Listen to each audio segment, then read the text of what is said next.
Guia de aplicação do Resilite. Antes de iniciar a obra, selecione as ferramentas necessárias para a melhor execução. Confira o preparo. Realize a limpeza geral do substrato e tire toda a sujeira. Caso seja concreto novo, elimine a nata de cimento e descontamine. A base deve estar seca e curada. Importante: nunca assente cerâmicas com a superfície úmida. Após a secagem do substrato, aplique uma camada de primer e aguarde no mínimo 4 horas. Evite molhar a área até a limpeza final pós-obra. Aplique o primer e logo em seguida asperge a areia de quartzo média sobre a área. Deixe o primer endurecer e varra o excesso de areia que não ficou aderida. Agora, vamos ao passo a passo do preparo da argamassa.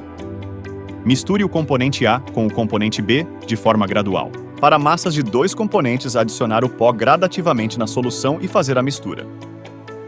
Para a massa de 3 componentes, coloque o frasco do catalisador endurecedor, componente B, no componente A. Misture bem e acrescente aos poucos o pó do componente C para a formação da massa. Utilize baldes plásticos com furadeira e haste metálica. Para áreas extensas, use uma argamassadeira. O tempo de manuseio é de aproximadamente 50 minutos a 25 graus. Assentamento das cerâmicas. Use o lado liso da desempenadeira para aplicar uma camada espatulada sobre o primer aspergido seco. Aplique uma camada de Resilite no piso e uma camada na cerâmica, juntando as duas faces. Faça o preenchimento das garras e verifique a espessura, que deve ter no total 6 mm. Para finalizar, utilize um martelo de borracha para realizar o assentamento das cerâmicas. Veja que a figura mostra uma estrutura de rejuntamento com aproximadamente 7 mm de largura. Logo depois, siga os seguintes passos. Aguarde 48 horas antes de iniciar o rejuntamento. Faça a limpeza dos pisos e juntas. Remova o restante da massa que sobrar. Prepare a área e abra cuidadosamente a embalagem do Resilite. Antes do uso, misture bem o produto para garantir uma consistência homogênea. Aplique 2 camadas do Resifilme WL, certificando-se de cobrir toda a superfície de cerâmica. Utilize um rolo de espuma para a aplicação.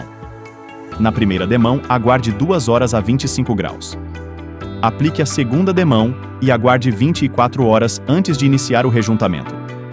Evite que a solução entre nas juntas.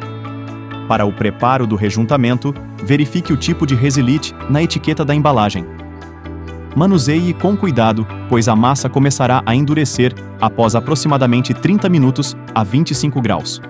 Veja como aplicar o rejuntamento. Após a secagem do Resifilme WL, aplique o rejuntamento pressionando com uma espátula nas juntas, em uma área de aproximadamente 1 metro quadrado. Realize a limpeza e o acabamento simultaneamente à aplicação. Com um pano de Resilimp, limpe em movimentos circulares, sem rebaixar as juntas. Efetue rigorosos procedimentos de limpeza, evitando deixar resíduos na superfície. Após 72 horas, lave as cerâmicas deixando-as molhadas por 2 horas, para dissolver o Resifilme WL. Realize uma esfregação com o auxílio de vassouras. Enxague abundantemente com água para evitar manchas. Por fim, siga as instruções do produto e tome as precauções durante o manuseio. Para cada condição de ambiente químico, existe um tipo de Resilite específico. Consulte a equipe técnica e comercial da Resinar.